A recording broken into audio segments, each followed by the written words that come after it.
Hello everyone, hope you guys are having a great day today.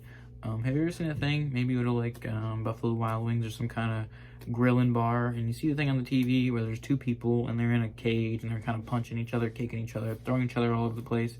Well, that's known as MMA. Most likely you've seen it on the UFC, but MMA is one of my many passions, and today I want to talk to you guys about it. I want to talk to you about the big brands that support it, the evolution of the sport, the rules, and the many martial arts that actually go into MMA, which that's what MMA stands for mixed martial arts.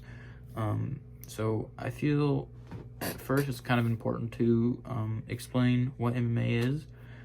As Joe Rogan has put it, if you don't know who Joe Rogan is, he's an announcer for the UFC. He hosted Fear Factor, and he has one of the biggest podcasts out there. And so basically he's said it is two people using their bodies to try and stop someone else's body, which kind of sounds weird, but it's true. You know, you're trying to use everything you have to stop the other person from hurting you. And so I feel it's kind of important to go over some of the rules, because I feel a lot of people have misconceptions. There is no rules in MMA. So I have here pulled up the UFC.com, which the UFC is basically the NFL of mixed martial arts. So obviously, right, football is a sport, and the NFL is where all the pros go. So MMA is a sport, and the UFC is where most of the pros go. There's a couple other brands out there, but UFC is definitely the biggest one. And on UFC.com, I have a list here of the official rules. So the first one is there's weight classes. So you have to fight someone who is the same weight as you. But here are pretty much the attacks that you cannot do to another person. So you can't headbutt anybody. You cannot eye gouge someone. You cannot bite or spit on your opponent. You cannot fish hook, which is basically where you take your finger, you put it in someone's mouth and you pull it, or you put it in their nose and pull it. There's no strikes to the back of the head, no throat strikes.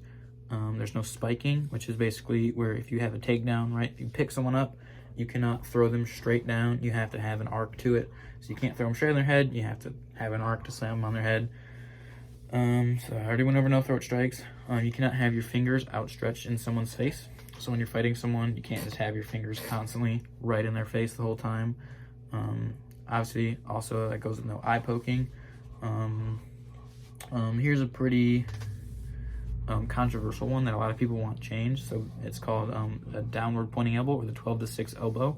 So basically, you cannot take your elbow from 12 o'clock to 6 o'clock on the clock and hit someone like that, which a lot of people think is kind of a silly rule, considering the fact that you can hit someone literally almost the same way, but you just can't do that.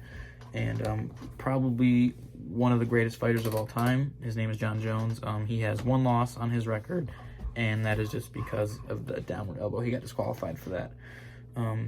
So a lot of people think that should be changed, but that's nor here nor there. So there's no groin attacks of any kind. There is no kneeing and or kicking to a ground opponent. So let's say you hit someone, you knock them down. You cannot knee them or kick them while they're on the ground. You cannot hold your opponent's shorts or their gloves. You cannot hold onto the cage or the rope, or the ropes. You cannot throw your opponent out of the ring or the octagon or whatever you're fighting in. No clawing or pinching. And those are most of the main ones. There's one more here that's kind of important. You cannot be timid the whole time. So basically, you can't just not engage someone. You have to be active and you have to fight. So those are most of the main like striking rules and things you can and can't do. To me, I find it interesting about how all of the mini martial arts go together, and we get to see techniques, right? So I would say there's probably 4 main arts that people come from when they go into MMA, and that's boxing, kickboxing, wrestling, and jiu-jitsu. So I'll go into a little bit about all those. So I feel like most people know what boxing is. Pretty much just hands, just throwing hands at someone's face or someone's body. Kickboxing, pretty much the same thing, except now instead of punching, just punching, you can punch and kick. And then there's wrestling, which is not WWE, not pro wrestling. That's a totally different thing. That's fake. Wrestling is like Olympic wrestling. And then there's jiu-jitsu. And I want to go a little bit into jiu-jitsu because I also feel a lot of people don't know what jiu-jitsu is. I think a lot of people hear jiu-jitsu and they think kicking for some reason, when that's like the complete opposite.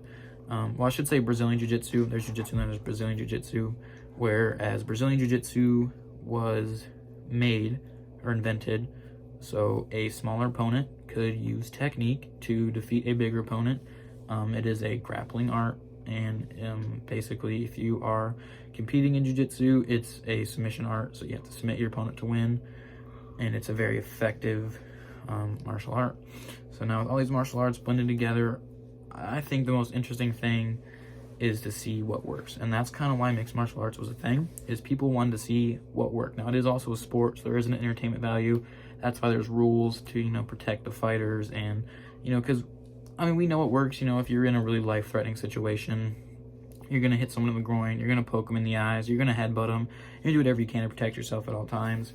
But, so, you know, they came up with a few rules, because at first, in the UFC, there was no rules. So, they kind of found, you know, slowly got these rules over time. And so to me, I find it very interesting with these rules in place, with all these arts coming together. I find it interesting just to see what works. And, you know, a lot of things change. And I feel like there's kind of eras to it where certain attacks or certain moves are very dominant. And as of right now, there's a pretty new move. It's not really a new move. A lot of people actually learn it as their first kick when they do martial arts. And it's called the calf kick. So basically, there's leg kicks, right? And a normal leg kick hits someone above their knee and their thigh. And the calf kick obviously hits someone in the calf. So think about it. If you hold your thigh and then you hold your calf, your thigh is a lot bigger than your calf, right? There's a lot more bone, or it's a bigger bone. There's a lot more muscle and fat there to protect you. And the calf, obviously there's not. There's a nerve in your calf where you can actually kick it, and it can just kind of shut your leg off, and your leg will not work anymore. And we've been seeing a lot of fighters use this technique, and it's a very brutal technique to see someone get kicked in the leg, so in their calf. And another thing about the calf kick is that, so when you get kicked in your thigh, right, you can kind of pick your leg up and kind of like shift it out where you present your shin. I don't know if you've ever been kicked in the leg, like if you're playing soccer or something, you get kicked in the shin, it hurts like really bad. But so that's a way to kind of stop getting kicked in the thigh so much, is to kind of bring your leg up and kick it outward and make them hit your shin, and it hurts the opponent that's kicking you. But in the calf kick, you can't really do that. So it's a pretty new, pretty brutal thing. I'm going to link a video down explaining the science behind a calf kick and the nerve that runs there and all that. So yeah, that's mixed martial arts in a nutshell, guys. Hope you guys learned something today, and I hope I was able to keep your attention, and I hope you guys have a great day.